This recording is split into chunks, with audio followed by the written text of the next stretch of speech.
I self-manage all of my units and I primarily rely on these 4 tools.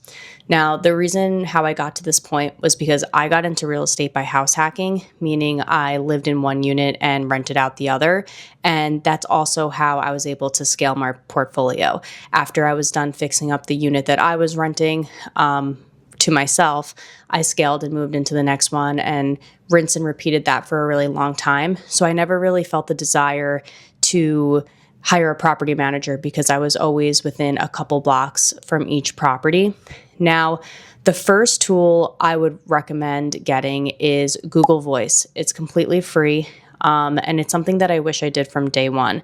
In the beginning, when I was house hacking and it was a 2-unit building and it was just me managing one tenant below me, I thought giving my personal number was no big deal. But here we are almost 6 years later, and I still haven't gotten them off that system from using my personal number onto, the work line. So if you plan to scale, or even if you just plan to have the one, it's so important to create that separation. You don't want your tenants to know that you're available 24/7. You want a system in place.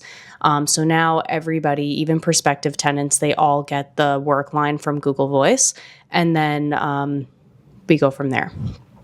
The next thing is bookkeeping software. I've used a ton, but the one that really seemed to stick for us was Stessa. And the reason why is it's so easy. Anytime you have a receipt, you just take a photo of it, upload it, and it auto categorizes. You can create your own categories. And it's really easy to just export that file and send it to your accountant in January when you start to pull all that stuff together. I also like Stessa because of my next point, which is rent collection. It could all be done in one place instead of having multiple different subscription services. It's just really nice that you're able to collect rent on there as well. But the reason why I bring rent collection up is when I first started, I had someone paying through Cash App. I had someone else paying through Venmo. And then as we tried to, systemize the business and implement more property tech products, it was just becoming a mess. It was really hard to track. It was also hard to track because I then started to have roommates as opposed to families living in units, and they all wanted to pay their designated amounts that they decided amongst each other, whether it was 50-50 or they would pay, per room, however they chose to do it. And it just got nearly impossible to track.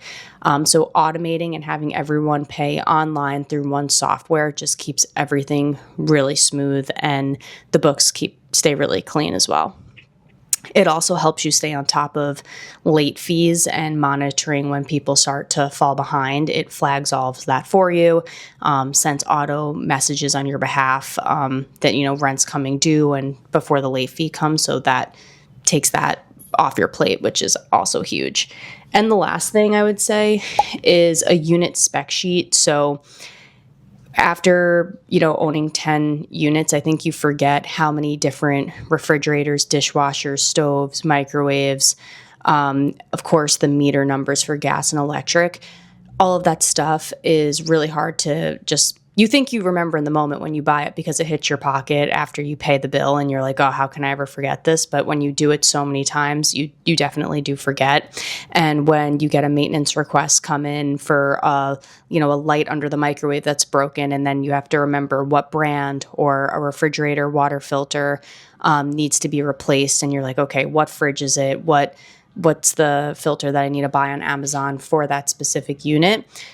That's always going to be something that's going to happen. So keeping a spec sheet for each apartment is incredibly helpful and something that I wish I did sooner. Now, these are my 4 main tools to self-manage. Of course, there's handymen and go-to plumbers and electricians and the team that we have as well. But just for a day-to-day operations, these are the 4 core tools that I need. And I hope if you feel like you're in between hiring a property manager or not, this gives you a little bit more comfort that you don't necessarily have to if you have the right tools in place.